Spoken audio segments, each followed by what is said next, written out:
We're having this week definitely a great story about Hashem giving us the Ten Commandments. This is Parshat Yitro. But I will not talk about this because everybody talks about it. Just wanted to mention something else, a great lesson that we're learning from this week's Parsha. And the lesson we're learning, even though sometimes you see something, it doesn't sound so good, really,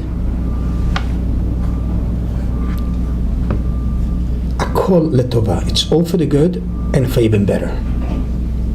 So even though something seems to be not good, really it's for the best and it's for the great good. And it's a beautiful message we're learning from this week's Parsha.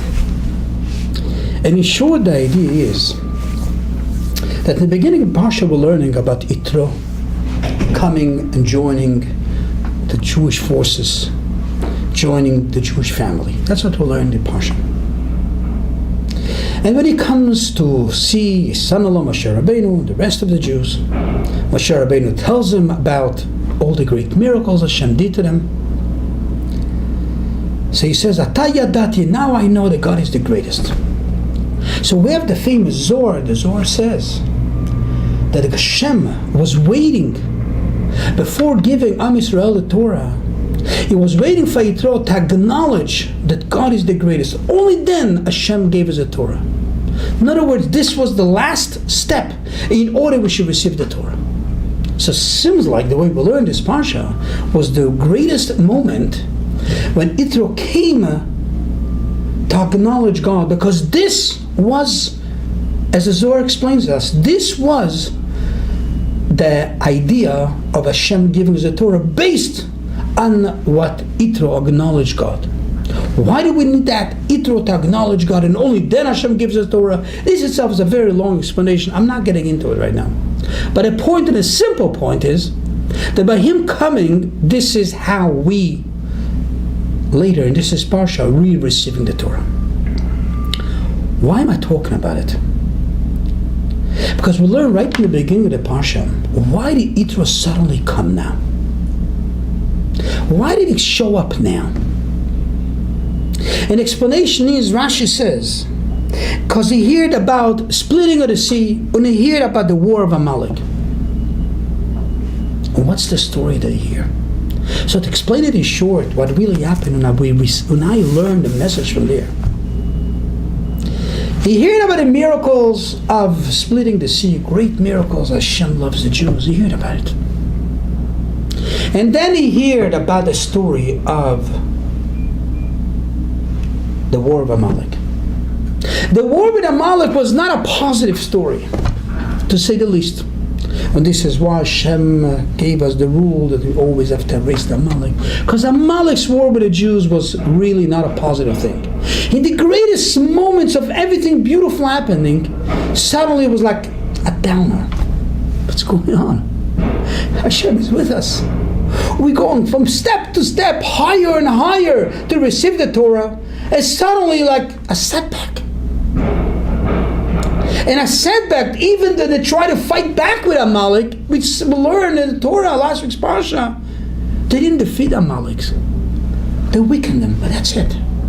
It seems like a setback in the middle of this whole thing. In the middle of these great moments, I don't want to use the word, but it seems like a little bit negative.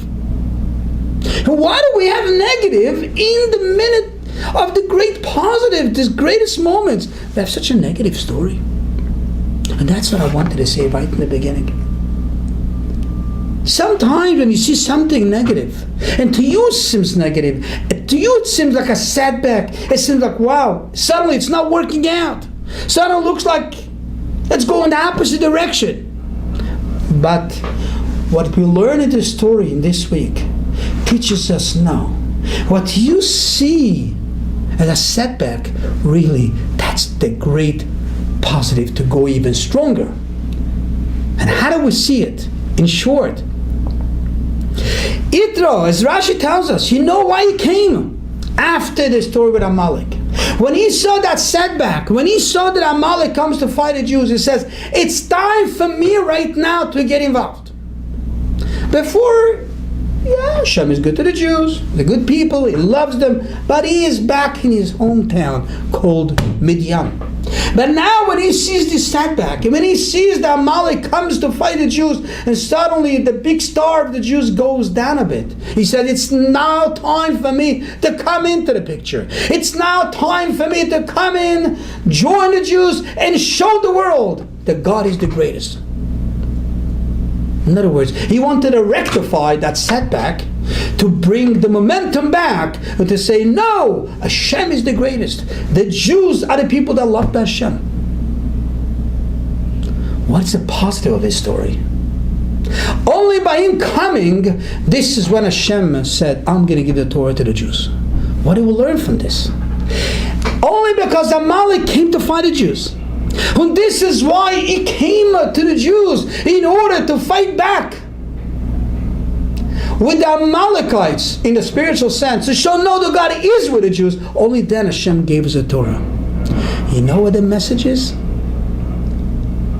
That all Amalek coming, and it looked like a setback, and it looked like a negative, really was for the greatest positive. And what was the greatest positive coming out of it? Hashem wanted the Yitro to come, and he should acknowledge God, and then Hashem will give us a Torah. So Amalek looked like it's a bad thing. It looked like it was a problem for us. But really, this was the greatest solution for Israel, because this made Yitro come, and this made Hashem decide after Yitro acknowledging God, He's going to give us the Torah. That's the point I wanted to say. Sometimes it looks negative, but it's really the greatest positive. Think good into it. It's a beautiful message. Have a good Shabbos.